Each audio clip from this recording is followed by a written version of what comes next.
नमस्ते मित्रों, भाइयों बहनों। आज पुनर्जन्म, द्विज और ब्राह्मण, क्षत्रिय, वैश्य, शूद्र, इस पे मेरा जो रिसर्च है, मेरा जो अध्ययन है, जो मैंने सीखा है, बहुत ही शॉर्ट वीडियो के माध्यम से आप तक संप्रेषित करना चाह रहा हूँ। क्योंकि दैनंदिन जीवन में प्रतिदिन कोई ना कोई प्रसंग ऐसा आ जाता है, और फिर ये क्लैरिटी नहीं हो पाती, फिर कंफ्यूजन रहता है, संसार में फिर मति भ्रम फैलता है। देखिए, ब्राह्मण, क्षत्रिय, वैश्य, शूद्र, यद्यपि शास्त्रों में अनेक अनेक जगहों पे ये सब बताया गया कौन कौन है ये। आम तौर पे लोग बाग ये समझते हैं, जो कॉमन मैन है, आम जन है, साधारण जनता है, वो समझती है कि जो जन्म हो गया जिसके माध्यम से, वो हमारी जाति हो गई, उसी को वर्ण भी मान लेते हैं। जाति अलग है, वर्ण अलग है। जैसे आचार्य अलग होते हैं, पुजारी अलग होते हैं, पंडित अलग होते हैं, ज्ञानी अलग होते हैं, और ज्योतिषाचार्य अलग होते हैं, संत अलग होते हैं, महात्मा अलग होते हैं, साधु अलग होते हैं, शास्त्री अलग होते हैं, योगी अलग होते हैं, ध्यानी अलग होते हैं, वैदिक अलग होते हैं, यज्ञ करने वाले पंडित अलग होते हैं, वेद पढ़ने वाले अलग होते हैं, उपनिषद का ज्ञान रखने वाले अलग होते हैं, रामायणी होते हैं, गीता मनीषी होते हैं। आप सबको ब्राह्मण या सबको पंडित नहीं कह सकते, सब अलग अलग है, लेकिन कुल मिला के एक समुच्चय जब बनता है तो उसको कह दिया जाता है ब्राह्मण या पंडित। पंडित मतलब वास्तव में जो शाब्दिक अर्थ है वो है प्रकांड विद्वान, किसी विशेष विषय का विद्वान। ब्राह्मण मतलब होता है जिसका मन ब्रह्ममय हो गया, जो ब्रह्म स्वरूप को जीता है। अच्छा, वो कोई भी हो सकता है, किसी जात से हो सकता है। आज के हिसाब से अगर जाति का हिसाब किताब बैठाएं तो ये कहीं से भी कहीं तक नहीं बैठता कि ब्राह्मण का बच्चा ही ब्राह्मण होगा, क्षत्रिय का बच्चा ही क्षत्रिय होगा, ऐसा कुछ भी नहीं। शूद्र के बच्चे ब्राह्मण हो सकते हैं, क्षत्रिय हो सकते हैं, वैश्य हो सकते हैं, कर्मानुसार जाति, और वर्णानुसार उसका वर्ण है। जैसे जिस ढंग की शक्ति उसको उसमें विद्यमान, उसको दे के भेजा गया इस दुनिया में, उस ढंग का उसका वर्ण होता है। अब पहले ब्राह्मण, क्षत्रिय, वैश्य, शूद्र पे थोड़ा चर्चा करता हूं। ब्राह्मण क्या होता है कि द्विज होता है। एक जन्म तो माता के माध्यम से होता है सबका, और जन्म ना जायते शूद्र संस्कारात् भवेत् द्विज। जन्म से हर व्यक्ति शूद्र होता है, पशु होता है, जानवर होता है। उसके 3 ही 4 काम होते हैं: अपने प्राणों की रक्षा करना, भोजन करना, नींद लेना, अपने बारे में सोचना, स्वार्थ में जीना। जब द्विज होता है, यानी द्विज मतलब दूसरा जन्म होता है, जब शिक्षा के माध्यम से, संस्कार के माध्यम से, जब उसमें वैदिक ज्ञान का पुट अमृत जब अंदर प्रवेश करता है, तब उसमें उसकी दूसरा जन्म हो जाता है, उसको द्विज कहते हैं। तो ऐसा नहीं है कि मनुष्य का एक ही जन्म होता है। एक जन्म तो माता के गर्भ से, दूसरा जन्म शिक्षा के गर्भ से, और इसी को पुनर्जन्म कहा गया। मैं जहां तक समझता हूं, जैसे सागर की बूंदें हैं, सागर की लहरें हैं, सागर की लहरें हैं। एक लहर उठी और विलुप्त हो गई, जल में विलीन हो गई, उसके बाद वो लहर का अस्तित्व समाप्त हो जाता है। वैसे ही इस जन्म का कोई हिसाब किताब ऐसे ही शरीर में फिर इसी रिश्ते नातों में नहीं होता। मेरा जो अध्ययन है, मैं बिल्कुल कॉमन मैन की भाषा में खासकर उन लोगों को ये संदेश देना चाह रहा हूं जो लोग बिल्कुल भी शास्त्र नहीं जानते, वो पहला और अंतिम श्लोक भी नहीं जानते गीता रामायण का, और बात तो करते हैं बहुत बड़ी बड़ी बात तो करते हैं, जैसे सारे उपनिषद, वेद, पुराण और सारे शास्त्र, 6 दर्शन इन्होंने अध्ययन किया हुआ है। हालांकि वो पढ़े लिखे कुछ भी नहीं होते। ऐसे लोग ज्यादातर वामपंथी होते हैं या अधर्मी विधर्मी होते हैं, झूठ बोले मैंने सब पढ़े, पढ़ते नहीं। तो इसी को कहते हैं पुनः जन्म या पुनर्जन्म। पुनः जन्म मतलब शिक्षा के माध्यम से, वेद के माध्यम से, उपनिषद के माध्यम से, ज्ञान के माध्यम से, दिव्यता के माध्यम से, धर्म भक्ति के माध्यम से, ये होता है पुनर्जन्म।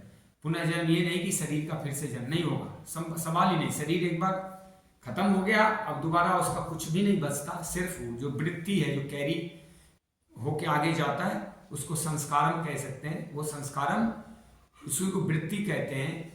जो चित्रगुप्त, उसी को चित्रगुप्त कहा गया, जो गुप्त है, चित्र है, चित्र के रूप में जो संस्कार में विद्यमान हो जाते हैं, वो अगले जीवन को निर्धारित करता है। अगला जीवन निर्धारण उसी के अनुसार होता है। उस वृत्ति को आप पुनर्जन्म कह सकते हैं।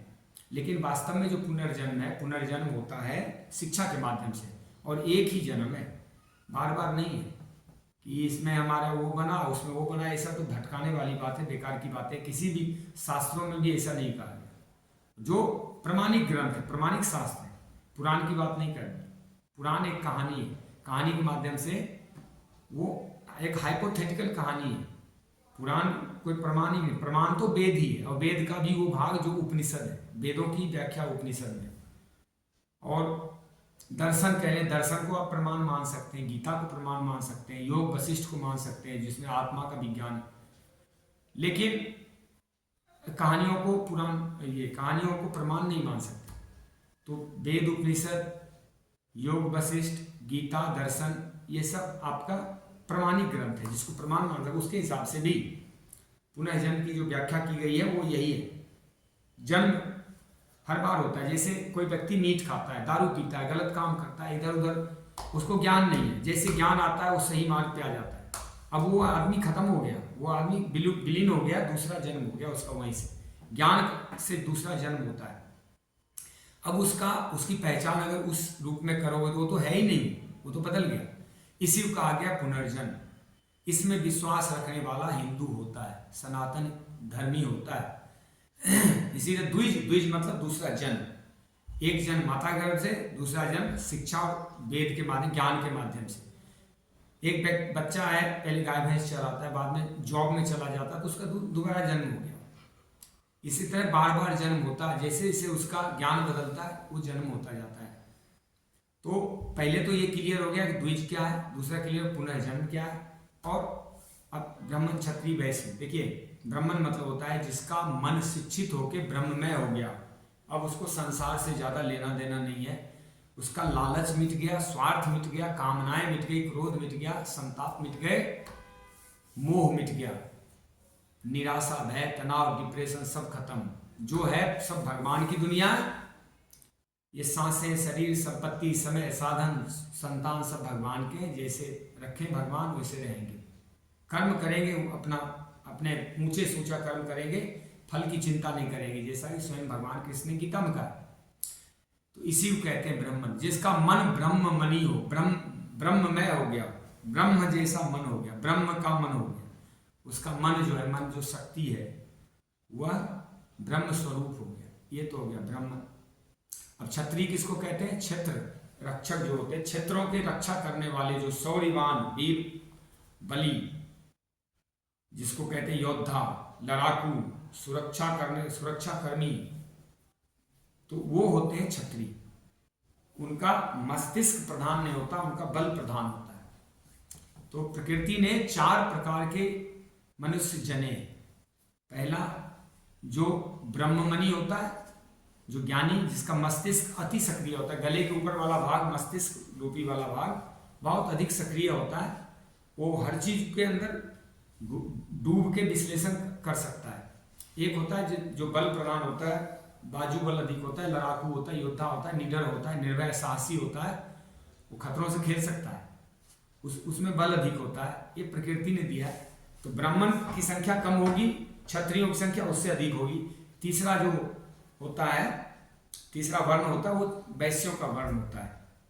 शांति परक होते हैं, मैनेजमेंट अच्छा कर सकते हैं, इधर का लेन देन, उधर का लेन देन, खेती बाड़ी, सामान का क्रय विक्रय करना, दुकान, और उसका मेनली व्यापार में यूज करते हैं अपने दिमाग को। बुद्धि होती है लेकिन व्यापारिक बुद्धि होती है, वो ब्रह्म में बुद्धि नहीं होती। तो उनकी संख्या और अधिक होती है। सबसे कम ब्राह्मण, उससे अधिक क्षत्रिय, उससे अधिक वैश्य। और एक जाति जो होती है जिनमें ये कम होता है, लेकिन सेवा तप का बल अधिक होता है। सेवक धर्म कह सकते हैं उसको, या सेवक जाति वर्ण कह सकते हैं। वर्ण जाति तो नहीं, सेवक वर्ण, वो उसको शूद्र कहा गया। शूद्र मतलब ये नहीं कि माता पिता तो सबका शूद्र हो सकता है, ब्राह्मण भी शूद्र हो सकते हैं ऐसे तो, अगर उनका कर्म ऊंचा नहीं है, उनको ज्ञान नहीं है, धर्म नहीं है उनके पास, उनके अंदर वेदों की शिक्षा नहीं है। वैदिक शिक्षा के बिना वेद विहीन मनुष्य ब्राह्मण नहीं हो सकता।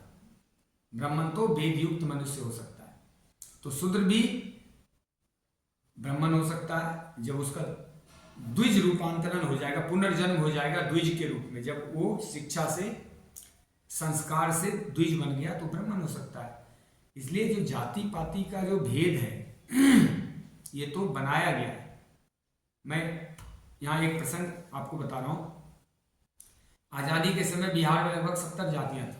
अभी जब सर्वे हो रहा था तो पता चला 250 जातियों के आसपास है। ये इतनी जातियाँ कैसे बन गई 70-75 सालों में? ये बन नहीं गई, बना दी गई राजनीति के द्वारा। ऐसे ही जातियाँ तो बनती बिगड़ती रहती हैं। कुछ जातियों का अस्तित्व आता रहता है समय के साथ, कुछ का नष्ट होता रहता है। जाति क्या एक ग्रुप है। एक शादी के पंडाल में, विवाह समारोह में चले जाओ, वहाँ पे देख लोगे 50 जातियाँ मिलेगी आपको। कोई जो है नेता मंत्री है तो अपनी जातियों में खड़ा है, महिलाएं अपनी जातियों के बीच में खड़ी हैं, बच्चे हैं उनका अलग जाति बन गया, व्यापारी अलग जाति बन गया, दुकानदार का अलग, सरकारी कर्मचारी का अलग बन गया, अधिकारियों का अलग बन गया। वो सब एक दूसरे से नहीं मिलते। तो जाति तो ऐसे ही बन जाता है। संसार में तो भेद है, जाति ब्राह्मणों ने नहीं बनाई है, ना किसी ने बनाई। ये तो समय के साथ अपने आप बनता है, ये मनुष्य का स्वभाव है। अगर ब्राह्मण ने जाति बनाई होती तो अपने बाल बच्चों के लिए वो भी कोई सोना चांदी का व्यवसाय रख लेते, कोई जमीन जायदाद का व्यापार रखते। उनके बाल बच्चे क्यों दरिद्री का पैसा अपनाते, वेद पढ़ते, हवन कराते, पूजा पाठ कराते, दक्षिणा भीख मांग के खाते। इसलिए ये बिल्कुल झूठ बात है। ब्राह्मणों ने जाति नहीं बनाई। ब्राह्मणों ने जाति बनाई होती तो अपने लिए वो कोई ऊंचा व्यवसाय जिसमें काम करना पड़े और धन अधिक मिले, ऐसा कोई पेशा चुनते हो। तो मैं थोड़ा जस्टिफाई करने की कोशिश कर रहा हूँ इसलिए, ताकि बहुत ज़्यादा मति भ्रम चलता है। मैं जो ऐसा कहेंगे मैं ये वीडियो लेके उनको कोशिश करूँगा समझाने की। अगर सुन लेंगे थोड़ी बहुत चीज़ तो ज़रूर उनके दिमाग में आएगी। इतना तो मैं ज्ञानी नहीं कि हर चीज़ बता सकूँ, इसके तो विशेषज्ञ अलग होते हैं, संत ऋषि सब होते हैं। लेकिन मोटा मोटी जो बात मेरी समझ में आ रही है जो अध्ययन और मनन से, वो यही है कि ब्राह्मण क्षत्रिय वैश्य शूद्र ये वर्ण है, जाति नहीं है। जाति तो पेशेगत हो जाती, जिस पेशा को जिसने अपना लिया वही जाति बन गई। और भारत में सनातन धर्म के तहत हिंदुओं में जो जातियां थी वो एक दूसरे की पूरक थी, विरोधी नहीं थी। एक दूसरे के, वो क्या कहते हैं, एक दूसरे के खिलाफ नहीं थे, विरुद्ध नहीं थे, वो एक दूसरे के पूरक थे। कोई दूध का कारोबार कर रहा है, कोई मकान का कारोबार कर रहा है, कोई अनाज का कर रहा है, कोई कपड़े का कर रहा है, कोई जूते का कर रहा है, कोई छतरी का कर रहा है, कोई सजावट का कर रहा है। ऐसा करके समाज को पूर्णता प्रदान करने वाले थे। सब एक दूसरे से मिलके चलते थे, सब एक दूसरे से लेन देन व्यवहार विचार करते थे। जो जिस काम को करता उसकी जाति मान ली जाती थी। लेकिन जाति एक ग्रुप है, वर्ण एक क्वालिटी है, एक योग्यता है, एक शक्ति है, एक विशेषता है। वर्ण और जाति को एक इक्वल मत कीजिए। ब्राह्मण क्षत्रिय वैश्य शूद्र, ऐसे शरीर में भगवान कृष्ण ने अर्जुन को समझाने के लिए निचले तल पे आके, यानी मनुष्य के हिसाब से उसको समझाया। ऐसा नहीं भगवान कोई आध्यात्मिक भाषा नहीं, वो आध्यात्मिक भाषा बोल सकते थे, लेकिन चूंकि समझाना अर्जुन को था, अर्जुन उस समय बहुत ही डिप्रेशन में थे, बहुत ही निराश थे, युद्ध से लगभग विरक्त हो गए थे। इसलिए उनको समझाने के लिए आम आदमी की भाषा में कहा गया। भगवान ने खुद अपने मुख से कहा कि मैं मस्तिष्क से ब्राह्मण हूँ, क्षत्रिय हूँ, वैश्य हूँ, शूद्र। शूद्र मतलब ये नहीं कि माता पिता, शूद्र मतलब जो शक्ति प्रधान नहीं है, जो मस्तिष्क प्रधान नहीं, जो व्यापार नहीं कर सकता, वो सेवा का कार्य में लगो।